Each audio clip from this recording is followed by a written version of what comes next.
Hey guys, welcome back to Squishy Gaming. And today's video is about this house, because the building video, I'm talking about this house. So we're gonna start off by building the house. This is a modern vibe, so I'm gonna be using like some fences and stuff. But I'm gonna have to make like a couple parts to this, because this video was originally 57 minutes long. And yeah, I don't think you guys want to sit here and watch like a whole episode about me just building, and it's like almost an hour long. So I'll speed it up for you. Let's get started. Here's the speed. Whoop.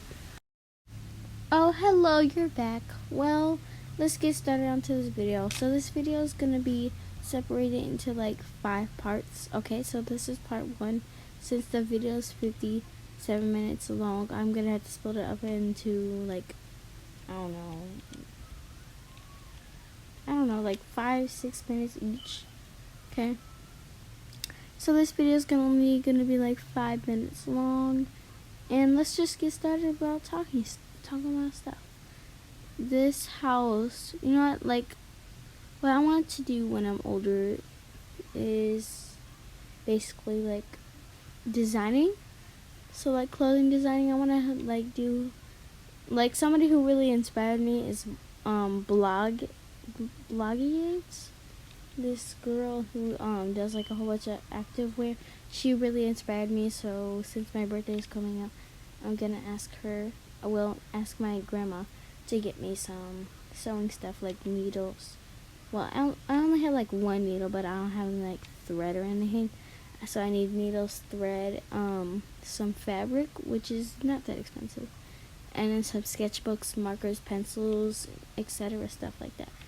Basically like that, so I can actually start like sketching out designs and then maybe trying to do it, but I'll kind of need a mannequin, and the problem with that is I don't have a mannequin, and but I have a whole bunch of like dolls or stuff, but every time I try to like outline a doll or something, it doesn't work right, because it's always background noises that are like making me get distracted, or else like there's like it's kind of hard to hold it all still while you're on, especially when you're doing it with your non-dominant hand.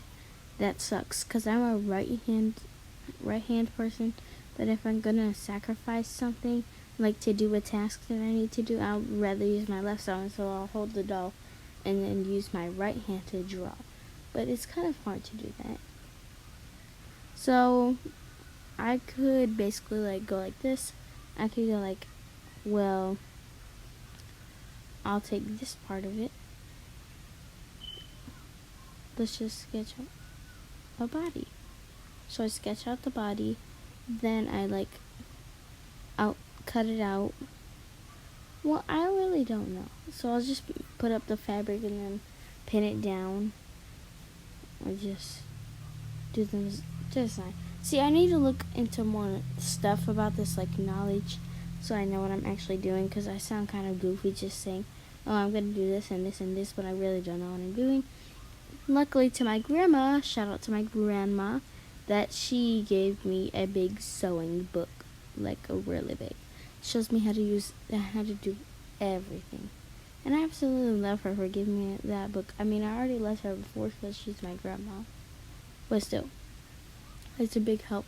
And she does knitting. My grandma does knitting, and she's made like cat trees before, because she has a couple of cats. She has 3 cats, but sadly one of them died last year. I know, kind of sad.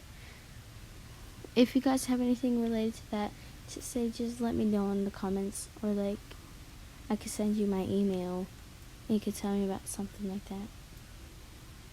Because the story time, this is a story time about how my grandma's cat died. So basically my auntie, who absolutely loved her cat because she grew up with the cat. Let's just call my auntie, like, I call her TT. So let's just say TT. My TT's cat, her name was Girly. She was a very lovely cat. She was white, black, brown, and gray. All which are colors, not tan though. I don't think she had tan. And she started getting sick, and they didn't take her to the vets because at that time of like it was last year, and my grandma has this job that she's doing like every day, unless it's like Sunday. She's only off on Sundays. Every other day, or unless it's a holiday, she's at work. So she couldn't really do anything, and it was kind of late too. And we noticed how she was dying because she slowly kept closing her eyes and like something was wrong to her. And I kept telling my auntie to calm down, but she wasn't calming down. She was crying and I was crying too.